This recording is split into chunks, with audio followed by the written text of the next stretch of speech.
Cohen served as Donald Trump's personal lawyer and so-called fixer. In 2018, however, he and the former president had a very public falling out after it was reported that Cohen paid off adult film actress Stormy Daniels on President Trump's behalf in exchange for her silence about her affair with Trump. Cohen was eventually charged for a campaign finance violation for his role in that, and he pleaded guilty to 7 other criminal charges. Last month, he completed his 3-year sentence of prison and home confinement. And Michael Cohen joins me now. He's the host of Mea Culpa podcast and also the author of Disloyal, a memoir, the true story of the former personal attorney to President Donald J. Trump. Michael, thanks for being with us. And I want to start with that lawsuit you just filed earlier this week against Trump and other government officials. You allege that there were some retaliatory actions taken against you. Tell me about that. Well, actually, it wasn't my words. It's the words of Judge Alvin K. Hellerstein here at the Southern District here in New York. It was his words because it's actually a fact. And what they did is they retaliated against me. They lied in their affidavits in their opposition to Donya Perry, who was my attorney at the time, to her motion to have me returned back to home confinement. And Judge Alvin K. Hellerstein appropriately ruled in that case. They did exactly what they intended to do. There was no chance when I was lured down to 500 Pearl Street, as opposed to going like everyone else up to the Bronx to the location center to have an ankle monitor put on. They knew exactly that I was never going to be leaving, and it was just a matter of having me sit in the waiting room long enough until they were able to get the paperwork done. 3 marshals appeared. They told me to stand up. I was there with my attorney, Jeff Levine. They told me to stand up, face the wall. They handcuffed and shackled me, which I was a little bit surprised. I've never been shackled before. But then they, had me remanded back to Otisville for 15 days, where I spent another 15 days in solitary confinement with no movement, which now brought it up to 51 days of solitary confinement.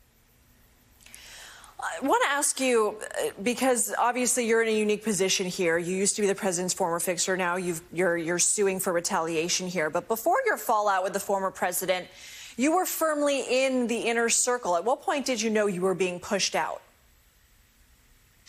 You know, I think it was a time when I was watching on television and Trump came on and he said, "I'm really disgusted that they just raided one of my lawyer's homes and his law office." What do you mean one of your lawyers, right? I mean, it's just typical Donald, deflection, distraction, right? Distance yourself. And it's always somebody else's fault. I mean, what I did at the direction of and for the benefit of my employer. I did it for the benefit of Donald J. Trump.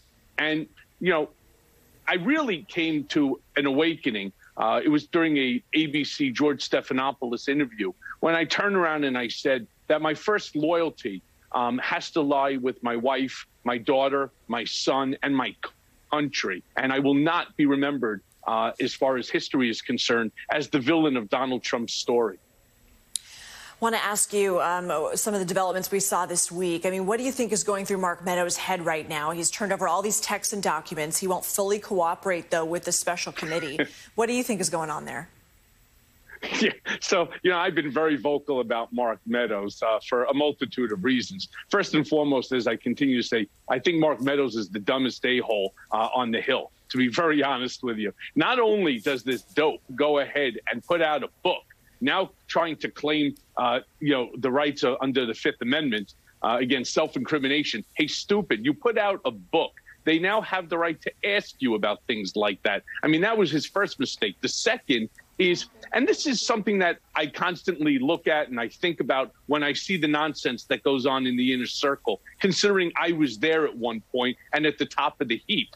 I'm watching and I'm seeing these 9,000 texts, emails from who to who to who. And I wonder, I know for a fact that there are more, but what I wonder is why these 9,000? Who's the next one to be thrown under the bus? And the way it looks like to me, it looks like a few people, and Mark Meadows is certainly going to be one of them. And I think Don Jr. is potentially another.